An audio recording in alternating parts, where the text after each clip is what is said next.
اور ان اللہ علی کل شیء قدیر بھی ہے وہ، ہر چیز کو دستے قدرت میں رکھنے کے باوجود بھی جو اس کو نہیں مانتا وہاں پر بھی بارش برساتا ہے۔ بارش ہو رہی ہے کیا یہ بارش مشرکین میں نہیں برس رہی؟ وہاں پر بھی برس رہی ہے، یہود و نصارہ پر بھی یہ ابر رحمت برس رہا ہے۔ کائنات تو اس کی ملکیت میں ہے، اس کا انکار کرنے والوں پر بھی اللہ کی رحمت موجود ہے۔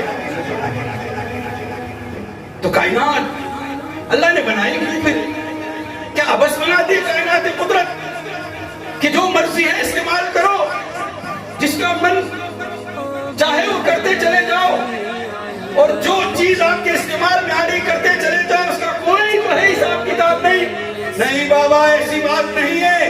حساب کتاب لینے کے لیے بابر صادق نے اپنے محبوب کو اس کائنات عالم میں بھیجا، اور اس محبوب کے آپ امتی ہیں۔ آپ پر کتنا بڑا احسان کر دیا اس نے،